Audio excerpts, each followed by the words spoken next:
Bismillahirrahmanirrahim. Assalamualaikum warahmatullahi wabarakatuh. Perkenalkan, nama saya Nurul Nuraini, NPM 10060317056.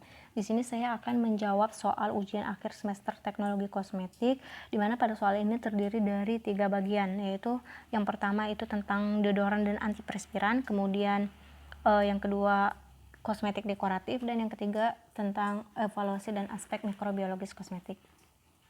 Nah, untuk yang pertama itu deodoran dan antiperspiran. Nah, sebelumnya pada kulit manusia itu kan terdapat 2 kelenjar, yaitu kelenjar keringat dan kelenjar minyak. Nah, namun yang akan dibahas pada kali ini yaitu tentang kelenjar keringat.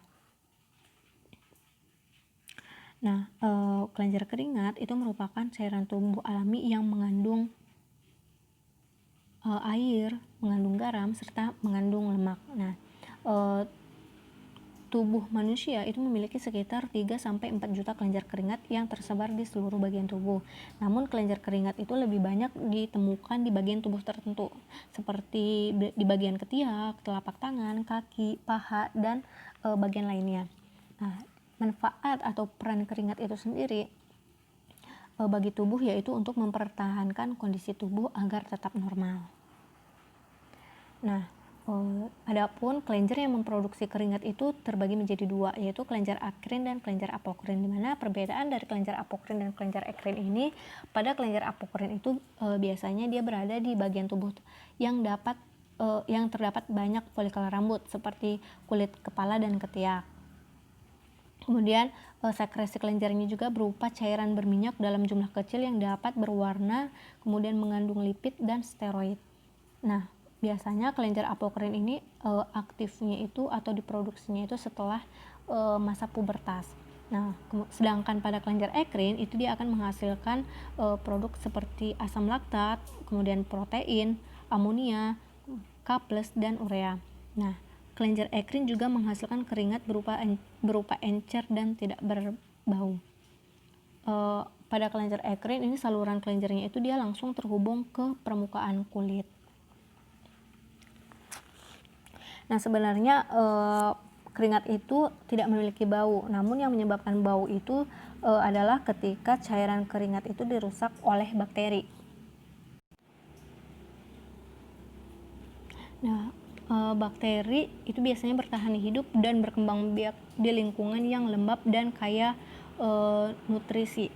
Nah, jadi bau badan yang paling sering terjadi itu di aksila, lokasi terbanyak kelenjar apokrin. Nah, hasil sekresi kelenjar apokrin itu berperan dalam produksi bau badan. Nah, bau yang terjadi itu merupakan dekomposisi bakteri pada hasil sekresi kelenjar apokrin. Ketika keringat si apokrin dikeluarkan, itu kan warnanya tidak berwarna dan tidak berbau. Namun ketika bakteri bertemu dengan kelenjar apokrin, bakteri tersebut akan memecah keringat dan memprosesnya dalam sistem metabolisme mereka, kemudian akan menghasilkan produk samping yang menyebabkan keringat itu menjadi bau yang tidak sedap. Nah, kemudian bagaimana sih cara mengatasi keringat tersebut? Gitu. Cara mengatasinya bisa dengan menggunakan deodoran dan antiperspiran. Nah, deodoran ini merupakan zat yang digunakan untuk menyerap atau mengurangi bau badan. Sedangkan antiperspiran itu zat yang digunakan untuk meminimalkan keringat. Nah, jadi mekanisme dari deodoran itu dia bekerja dengan cara menutupi bau keringat. Kan pada umumnya formula deodoran itu dia mengandung parfum. Nah, jadi kelenjar keringat itu tetap mengeluarkan keringat, namun ketika kita mengaplikasikan deodoran pada kulit, itu baunya akan disamarkan atau diminimalisirkan oleh parfum yang ada pada deodoran tersebut. Nah, sedangkan pada antiperspiran itu dia akan menghambat keluarnya keringat gitu, sehingga mengurangi jumlah keringat yang untuk mencapai permukaan kulit gitu. Jadi keringatnya itu ditahan, tidak boleh keluar. Nah, contohnya antiperspiran yang berbasis aluminium, dia bekerja dengan menghalangi saluran keringat gitu, sehingga mengurangi jumlah keringat yang mencapai permukaan kulit. Nah, garam aluminium larut selama formulasi adalah asam atau pH rendah. Jadi ketika diaplikasikan ke kulit, kemudian datang dalam kontak dengan keringat, naik pH itu menyebabkan garam aluminium untuk mengendapkan dan membentuk sebuah pluk atas kelenjar keringat. Nah, keringat tetap diproduksi atau terus diproduksi oleh kelenjar keringat, namun tidak mampu menembus permukaan kulit, sehingga tidak akan menimbulkan bau. Kemudian untuk soal kedua itu apa yang dimaksud dengan kosmetik dekoratif, tujuan serta meliputi apa saja. Nah, kosmetik dekoratif itu merupakan kosmetik yang semata-mata digunakan untuk mengubah penampilan agar tampak lebih cantik dan noda-noda atau kelainan pada kulit itu tertutupi. Nah, tujuan kosmetik dekoratif itu yang pertama itu untuk meningkatkan dan memperbaiki penampilan, kemudian menyeimbangkan warna kulit, kemudian menyembunyikan kelainan kulit, dan juga sebagai perlindungan kulit. Nah, jadi kosmetik dekoratif itu berperan penting dalam zat pewarna, seperti pada layar seperti dyes atau pigmen. Kemudian kosmetik dekoratif itu dia meliputi rambut, wajah, mata, bibir, serta kuku. Nah, pada rambut itu biasanya seperti pewarnaan rambut, kemudian pada wajah itu biasanya seperti penambahan foundation atau powder, kemudian pada mata itu seperti penambahan eyeliner, maskara. Nah, kemudian pada bibir seperti penambahan lipstick atau lip gloss, dan pada kuku seperti pewarna atau penambah kuku buatan.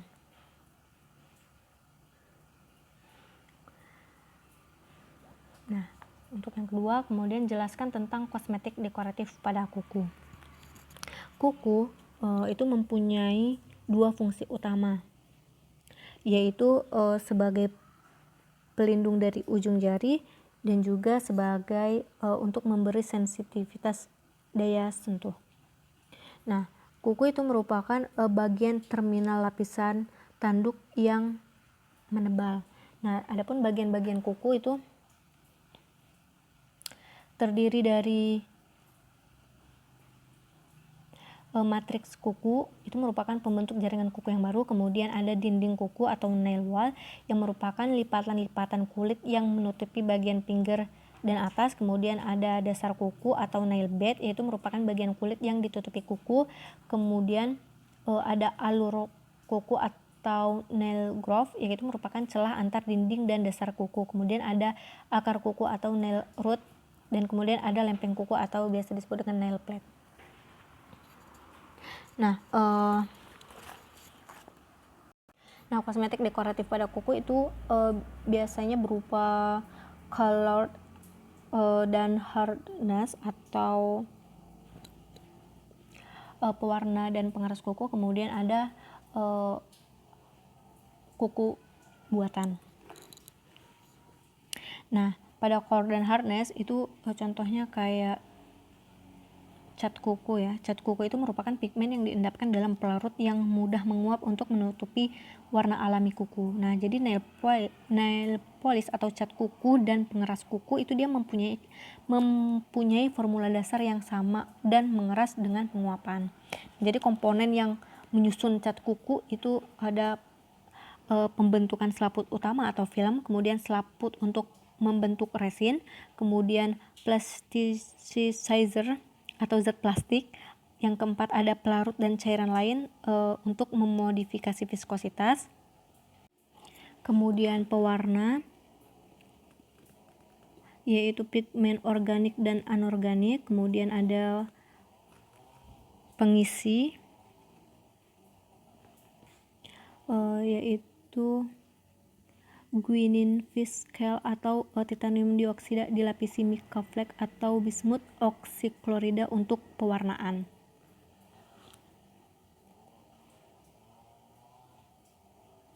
Nah, sedangkan pada kuku buatan itu penambahan kuku buatan itu merupakan kepingan plastik atau kepingan plastik berwarna atau tidak berwarna yang direkatkan dengan lem pada seluruh kuku atau pada ujung kuku. Nah, jadi kuku plastik itu dia biasanya mengandung tricrylyl ethyl phthalate. Nah, sedangkan lemnya itu dia mengandung etil cyanoacrylat, hidroquinon, asam sulfonal organik, dan akrilik monomer yang lain. Jadi salah satu efek samping dari penambahan kuku buatan ini yaitu DKA atau dermatitis kontak alergi. Nah, jadi DKA ini biasanya disebabkan oleh lem yang digunakan untuk merekatkan kuku plastik, oklusi permanen, dan dengan kuku buatan yang menutupi seluruh kuku menyebabkan iritasi dan merusak nail plate. Nah, untuk yang ketiga itu cosmetic testing dan stability testing of cosmetic itu meliputi apa saja. Nah, cosmetic testing itu meliputi pengujian zat kosmetik, kemudian pengujian praklinis, ini biasanya menggunakan hewan,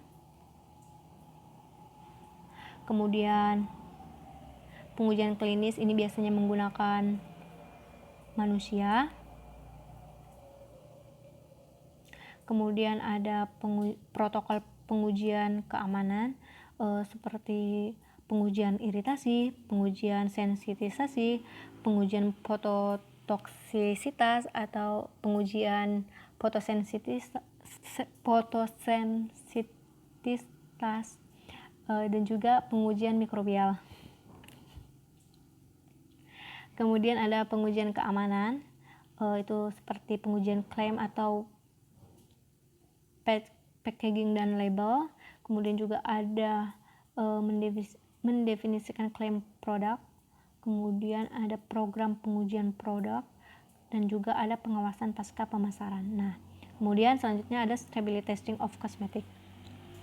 Nah, stability testing itu dilakukan sebagai indikasi tingkat stabilitas relatif produk pada berbagai kondisi sejak pembuatan hingga akhir masa berlaku. Nah, jadi stability testing of kosmetik ini meliputi yang pertama itu ada pengujian stabilitas produk kosmetik seperti pengujian zat kosmetik, kemudian pengujian produk kosmetik. Kemudian yang kedua itu pengujian stabilitas kosmetik, meliputi fisika seperti perubahan fisik, kemudian ada kimia dan lingkungan, itu pengujiannya itu seperti pH, suhu, kemudian reaksi kimia, hidrolisis, oksidasi, serta fotolisis. Kemudian ada pengujian biologis. Nah, pengujian biologis ini contohnya kayak cemaran mikroorganisme, kemudian pengaruh enzim atau hormon. Nah, jadi protokol uji stabilitas, kemudian ada protokol uji stabilitas. Nah, ini protokol uji stabilitas ini merujuk kepada ASEAN ya, ASEAN Cosmetic Document dan CPKB ASEAN, atau juga International Conference of Harmonization. Itu bisa dari USA atau Jepang. Kemudian dari merujuk kepada WHO. Nah, kemudian yang kedua itu ada mikrobiologi on kosmetik dan mikrobiologi testing meliputi apa saja. Nah, mikrobiologi on kosmetik itu mikroba dalam produksi itu dapat menyebabkan infeksi, kemudian menyebabkan perubahan warna, kemudian produk gas dan pembentukan bau.